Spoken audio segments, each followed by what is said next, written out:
என்னை வாழ வைத்துக் கொண்டிருக்கும் யூடியூப் சேனல் நேயர்களுக்கு நன்றியும் வணக்கம். சக்தி சினி நியூஸ் சேனல் நேயர்களே, ரஜினி இப்படி செய்யலாமா?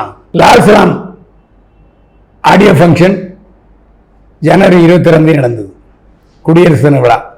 அது மட்டுமல்லாமல் இலங்கையில் சிகிச்சைக்கு போயிருந்த இளையராஜாவின் மகள் இசையமைப்பாளர் பின்னணி பாடகி பவதாரணி இறந்து அவருடைய உடல் சென்னைக்கு வந்திருந்தது. இளையராஜாவுடைய பங்களாவில் பவதாரனுடைய உடல் வைக்கப்பட்டிருந்த நிலையில் நேராக இளையராஜாவிடம் சென்று ஆறுதல் கூறிவிட்டு போனார் ரஜினிகாந்த். அவர் ஒரு பண்பட்ட மனிதராக இருந்தால், தமிழ் பண்பாட்டுக்கு உரியவராக இருந்தால், இளையராஜாவை நேசிப்பவராக இருந்தால் அவர் லால் சலாம் இசை வெளியீட்டு விழாவை ஒத்தி வைத்திருக்க வேண்டும். இப்போ கிராமங்களில் பக்கத்து வீட்டில் சாவு விழுந்துட்டுனா பக்கத்து வீட்டுக்காரங்க சாப்பிட மாட்டாங்க, அவர்களும் துக்கம் அனுபவிப்பார்கள். பக்கத்து வீட்டில் சாவு விழுந்துட்டு நமக்கு என்ன என்று இருக்க மாட்டார்கள். அப்படிப்பட்ட தமிழ் பண்பாடு கிராமங்களை சேர்ந்த நாம் இளையராஜாவிடம் துக்கம் சாதித்து விட்டு நேராக லால் சலாம் ஆடியோ இசை வீட்டில் போய் ஆனந்தமாக கூத்தடித்திருக்கிறார் ரஜினிகாந்த். இது சூப்பர் ஸ்டாருக்கு அழகா? இசைஞானியை ஞானி, சினிமாவின் ஞானி என்றெல்லாம் சொல்லி புகழ்ந்த ரஜினி நடித்த படங்களுக்கு இளையராஜாவுடைய இசை எவ்வளவு முக்கியமானது, இளையராஜா இசையில் எத்தனை பாடல்கள், ரஜினி பாடல்கள் ஹிட்டானது என்று அவருக்கு தெரியும். ரஜினியுடைய வெற்றி பயணத்துக்கு இளையராஜா எந்த அளவுக்கு பாடுபட்டார், உழைத்தார் என்பது தெரியும். தெரிந்திருந்தும் துக்கத்தில் கலந்து கொள்ளாமல் லால் சலாம் இசை வெளியீட்டு விழாவை நடத்தியது ஏன்? எனவே இந்த விஷயத்தில் ரஜினிகாந்துடைய நடத்தையை கண்டித்து அவருக்கு நம்முடைய எதிர்ப்பையும் கண்டனத்தையும் பதிவு செய்கிறோம். லால் சலாம் விழாவில் ரஜினியுடைய மகள், அந்த படத்தினுடைய இயக்குனர் ஐஸ்வர்யா ரஜினிகாந்த், எங்க அப்பா சங்கி இல்லை, எங்க அப்பா அரசியல் மதத்தை கடந்தவர் சொல்றாரு. அரசியலை வேண்டுமானால் கடந்தவராக இருக்கலாம், ஏன்னா அரசியலுக்கு வர மாறேன்னு சொல்லிவிட்டு கடைசி வரைக்கும் வரல, எல்லோருக்கும் நல்லவராகிவிட வேண்டும் என்று சொல்லி வயதாகிவிட்டது முதுமையை காரணம் காட்டி அரசியலுக்கு வர மறுத்து விட்டார் ரஜினிகாந்த். ஆனால் அவர் சங்கிதான், அதில் எந்த சந்தேகம் இல்லை. நெற்றி நிறைய திருநீர் பூசிக்கொள்பவர், தன்னை ஒரு இந்து ஆன்மீகவாதி என்று சொல்லிக் கொள்பவர், பல சாமியார்களை நேரடியாக போய் பார்த்தவர், ராகவேந்திரர் கோயிலுக்கு தொடர்ந்து போய் வருபவர், எல்லா மத பெரியவர்களையும் பாராட்டுபவர், அவருடைய காலில் விழுந்து ஆசீர்வாதம் வாங்குபவர். வடக்கில் ஒரு ஆன்மீக குரு காதலில் விழுந்து ஆசீர்வாதம் வாங்கியவர் தான் ரஜினி. அப்புறம் எப்படி அவர் மதத்தை கடந்தவராக இருக்க முடியும்? அது மட்டுமல்ல, சமீபத்திலே ராமர் கோயிலுக்கு போய் வந்தார். அது மட்டுமல்ல, ராமர் கோயிலில் அந்த ராமர் கண் திறப்பு நடந்தபோது 150 பேர் தான் நாங்கள் உட்கார்ந்து பார்த்தோம். யான் பெற்ற பேரு என்று புலகாங்கிதம் அடைந்தார் ரஜினிகாந்த். ஒரு இந்துவால் தான் ராமர் கோயிலுக்கு சென்று அந்த உணர்வை பெற முடியும். இந்து என்றால் என்ன, சங்கி என்றால் என்ன? ரெண்டு ஒண்ணுதான் ஐயா. இந்துக்களைத்தான் சங்கி என்று சொல்கிறார்கள் நாத்தியர்கள். சரி, சங்கி என்ற வார்த்தை தவறான வார்த்தையா?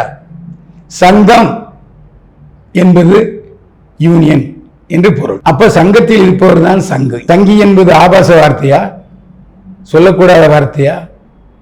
இல்ல. லால் சலாம் படம் போட வேண்டும் என்ற ஒரே காரணத்துக்காக எங்க அப்பா மதத்துக்கு அப்பாற்பட்டவர்னு பொய் சொன்ன ஐஸ்வர்யா ரஜினிகாந்தை கண்டிக்கிறோம். லால் சலாம் படத்தில் இஸ்லாமியராக மத நல்லிணக்கத்தை வலியுறுத்துபவராக நடித்தால் ரஜினிகாந்த் இஸ்லாமியர் ஆகிடுவாரா? அது நடிப்புமா? கிரிக்கெட்ல மதம் உள்ள பூந்துருது, மதத்தை அடிப்படையாக கொண்டு சண்டை போடுகிறார்கள். அதை எதிர்த்துத்தான் கிரிக்கெட்ல மதத்தை பார்க்காதீங்க, மனிதத்தை பாருங்கள் என்று சொல்பவராக நேர்மையான இஸ்லாமியராக வருகிறார் ரஜினிகாந்த்.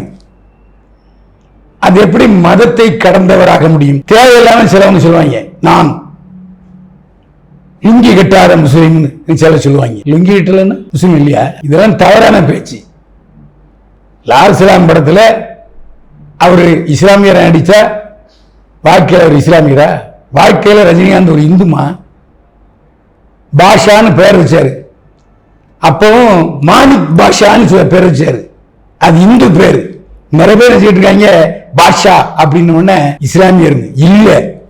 மாணிக் பாஷா அதான பேரு. அவர் எந்த இடத்துலயாவது தொழில் மாதிரி காமிச்சிருக்காங்களா? இல்ல. ஆனால் சில படங்கள் அவர் இஸ்லாமியராக நடித்த படங்கள் வெற்றி படங்களாக அமைந்திருக்கலாம். அதுக்கு காரணம் இந்துவாக இருந்தாலும் அவர் மனிதத்தை நேசிப்பவர். ஆனா இந்துன்னு சொல்லாத, அது தப்பு இல்ல. ரஜினிகாந்த் சிவாஜி ராவாக இருந்த பொழுது பள்ளிக்கூடத்தில் சர்டிபிகேட் இந்துன்னு இருந்துச்சு. அவரே எதுக்கு? ஐஸ்வர்யா ரஜினிகாந்த் இந்து தானே. அதையும் இன்னும் கூடுதலா சொல்றோம். தனுஷ் இப்போது முழுக்க முழுக்க ஆன்மீகவாதி ஆகிவிட்டார். நெத்தியில பட்டை, கழுத்துல ருத்ராட்ச கொட்டை போட்டு தான் திரிகிறாரு தனுஷ். அதாவது இன்னமும் ஐஸ்வர்யாவுடைய புருஷன் தான் தனுஷ். இப்போதும் எப்போதும் யாத்ரா, லிங்கா ஆகிய மகன்களுக்கு தந்தை தனுஷ் தான். இல்லன்னு சொல்ல முடியுமா? நீங்க 10 மாசம் சுமந்து பெத்தெடுத்தீங்க, இல்லன்னு சொல்லல. ஆனா அந்த கருவை விதைத்த சொந்தக்காரன் தனுஷ், அவரு இந்து.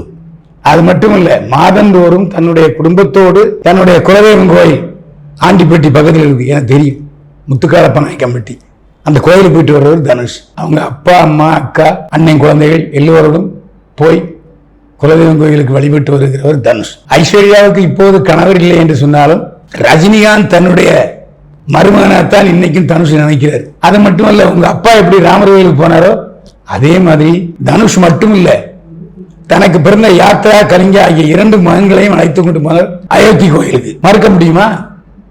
தன்னை ஒரு ஆன்மீகவாதி என்று சொல்லிக் கொள்கிறார் தனுஷ். ஆரம்பத்தில் தனுஷ் நாத்திகம் பேசினா எனக்கு தெரியும். இப்ப சமீப காலமாக தான் ஒரு ஆன்மீகவாதி ஆயிட்டார். எல்லா கோயிலுக்கும் போய் வழிபடுகிறார். அது மட்டுமல்ல, தமிழர் பண்பாட்டின் எதிரொலியாக வேட்டி சட்டை தான் போட்டு பொது நிகழ்ச்சிக்கு வர்றாரு. இல்லைன்னு மறுக்க முடியுமா? எனவே உங்க அப்பாவும் சங்கி என்கிற இந்து தான், உங்க வீட்டுக்காரர் தனுஷும் சங்கி என்கிற இந்து தான். இன்றைக்கு பிஜேபி காரர்கள் தங்களை சங்கிகள் என்று சொல்ற காரணம் இந்து மதத்தினர் என்பதால் தான். உண்டா இல்லையா? சங்கி என்பது ஆபாச வார்த்தை அல்ல, இந்துக்களை குறிப்பிடுவது. எனவே ஐஸ்வர்யா கணேஷ் இனிமேல் திருத்திக் கொள்ள வேண்டும். லால் சலாம் ஓடும். லால் சலாம்ல ரஜினிகாந்த் ஒரு இந்து என்பதால் அந்த படம் ஓடாதுன்னு சொல்ல முடியாது. உடனே மதத்தை கடந்தவர் என்று சொல்லாதீர்கள், புழுகாதீர்கள். அது ரஜினிக்கும் இருக்கு, ரஜினி ரசிகர்களுக்கும் இருக்கு. ரஜினியை சங்கி அல்ல என்று சொல்வதன் மூலம் ரஜினியை கேவலப்படுத்துகிறார் ஐஸ்வர்யா. நேர்களே, இது போன்ற யதார்த்த விமர்சனங்களுக்கு சக்தி சினி நியூஸ் சேனலை சப்ஸ்கிரைப் பண்ணுங்க, ஷேர் பண்ணுங்க. மீண்டும் சந்திப்போம். வாழ்க வளமுடன். இந்த வீடியோ உங்களுக்கு பிடிச்சிருந்தா லைக் பண்ணுங்க, கமெண்ட் பண்ணுங்க, ஷேர் பண்ணுங்க, சப்ஸ்கிரைப் பண்ணுங்க.